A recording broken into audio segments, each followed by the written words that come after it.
This week I'm driving a Ford Escape, which is a mid-sized SUV. If you're in the market for one of these, you'd also be looking at a Mazda CX-5, a Toyota RAV4 and a Hyundai Tucson.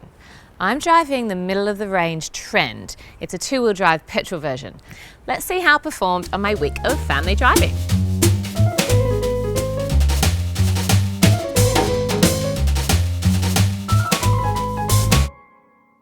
Yes, I had another busy week full of birthday parties and play dates. The kids got to have a sleepover at grandma's because mummy and daddy got to go out, nudge, nudge, wink, wink. But it meant that the Escape was on the go from the moment I picked it up.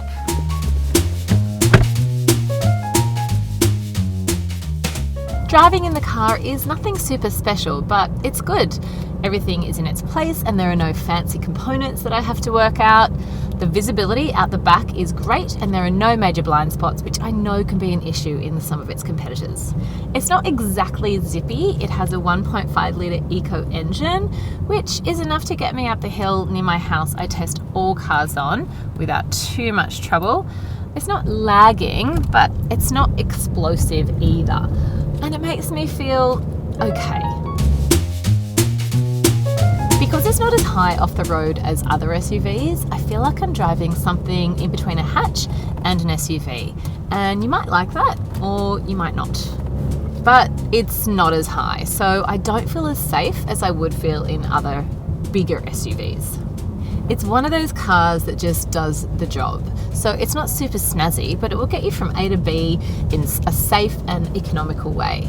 The Trend model that I'm in is great value for money. And I mean, while it doesn't have the slick interior of a CX-5, I mean, you haven't paid for it either. It might not have the smooth drive of a Hyundai Tucson, but again, you haven't forked out for it. The Escape is a car that you buy when you want to upsize from a hatch to an SUV, but you don't want to spend 40 grand.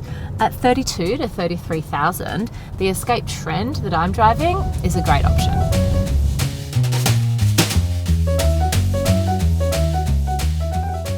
Inside looks good. Remember that you're getting what you pay for. So it doesn't have a smashing interior, but it's all clearly set out and it just works really well. It's got dual zone climate control, which really helped this week because it was so hot. And the air conditioning vents are actually in a really good spot to keep my legs cool.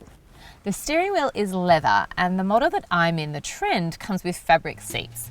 Now, if you're wondering how they go with kids, well, my daughter stepped in dog poop over the weekend, then climbed into the back seat. Joy. So I scrubbed with dishwashing liquid, antiseptic, and it came out. So if you're wondering how fabric seats do, even the worst things will clean out of it. I've personally tested it. I do wish it had come standard with floor mats though, because that would have been so useful. Buy them if you've got kids. There is a storage spot in the front for your keys and a phone, 2 cup holders in the front and 2 cup holders in the back, plus a bottle holder in each door.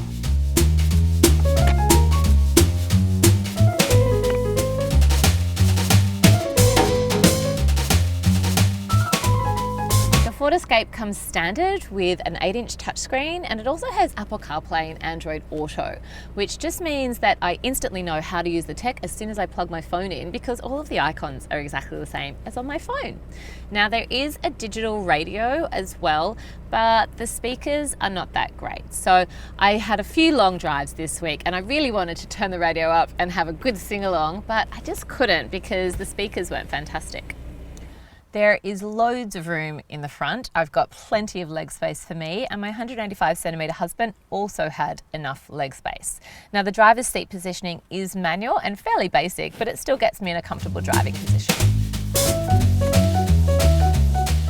In the back, there is plenty of room for my 2 girls who are aged 4 and 6 and their car seats.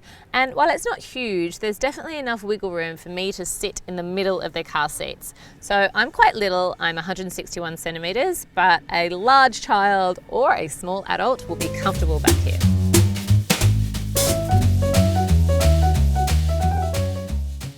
Safety-wise, there are 2 ISOFIX points and 3 top tether points for children's car seats, but the big safety miss is that it doesn't come with that advanced feature, auto emergency braking, which now comes standard on a CX-5 and a RAV4. But there are things like cruise control, rear parking sensors, and of course airbags, which cover driver, passenger, and side curtain airbags to cover the back row. The boot is big enough to fit a CarsGuide pram in, but it's also big enough to fit my kids' bikes in. And it does so easily without much trouble. Now, I do remember in the Kia Sportage, it was like doing an awkward jigsaw puzzle to fit these bikes in, which gets pretty annoying the more you do it, because if you're beyond pram stage, this is your next step. It is a fair bit smaller than the RAV4's boot though, which is really big for its class. It has a space saver spare tyre, which means if you like going on road trips, you could run into trouble because these need to be replaced with a full size quite quickly and could interrupt your holiday. From the outside, it's low profile and almost looks like a beefed up hatchback. Now, again, that could be a good thing or a bad thing. For those of you who are a bit hesitant about moving up to an SUV, the Ford Escape is perfect because it's not enormous and it's much more sporty than the boxy shapes of a RAV4 or a CX-5. Parking is a breeze because it does fit into small spaces and also has a reverse parking camera.